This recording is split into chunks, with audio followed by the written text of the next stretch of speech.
Ainsi, Tirésias, le devin aveugle, arpenta la Grèce. Il vit grandir les héros qui marquèrent l'histoire de leurs exploits.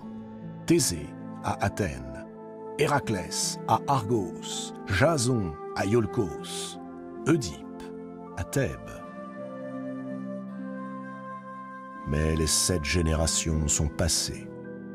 Aujourd'hui, Tirésias n'est plus.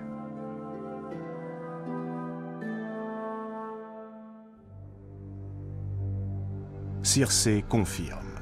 Le devin aveugle réside en effet chez Hadès, dans l'illustre nation des morts. C'est là qu'Ulysse doit se rendre afin de le consulter. Seul Tirésias saura lui indiquer la route qui mène à Ithaque. Car Hadès et son épouse Perséphone ont laissé à Tirésias et à lui seul la sagesse et le don de divination. Les autres défunts ne sont qu'un vol d'ombre dont il faudra se méfier.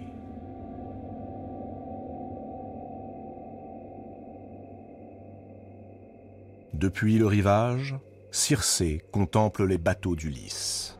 Elle appelle sur eux Borée et Antiborée, les dieux des vents qui, lorsqu'ils soufflent ensemble, mènent les navires aux portes du lieu dont nul ne prononce le nom sans frémir, les portes des enfers.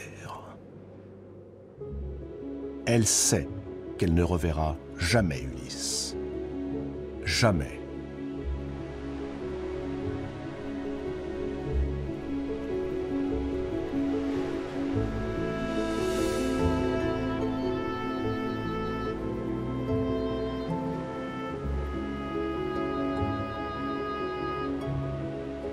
Les voici tout proches du lieu indiqué par Circé.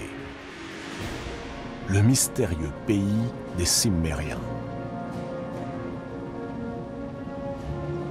Murés dans le silence, Ulysse et ses compagnons contemplent avec crainte ce paysage peuplé d'arbres morts qui font penser à des spectres égarés.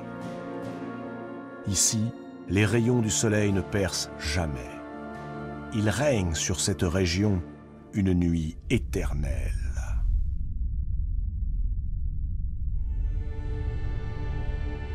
L'effroi se lit sur les visages. Un effroi qu'aucun d'entre eux n'a jamais éprouvé, même au plus fort des combats face à l'ennemi troyen.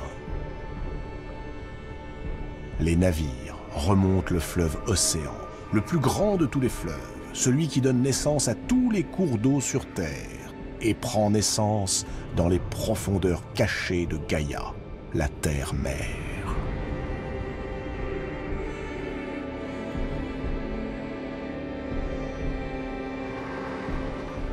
La progression est lente, interminable. Des odeurs putrides se mêlent aux ténèbres. Et bientôt, les voilà au bord d'un abîme d'où montent des volutes de fumée. Ulysse dégaine son épée. Il creuse une fosse, puis récite la prière des morts, leur offre 3 libations, comme l'exige la coutume.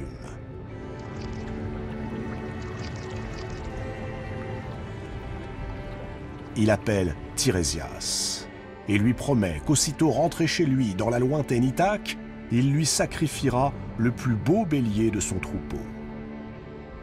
Puis, il saisit la brebis et l'agneau immaculé que Circé leur a offert et leur tranche la gorge au-dessus de l'abîme. Le sang s'écoule jusque dans les entrailles de la terre.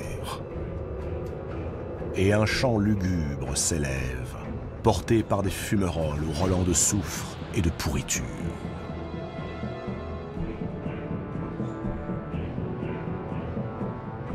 Une à une, les âmes des trépassés approchent, décharnées, grimaçantes. Ulysse contient sa peur.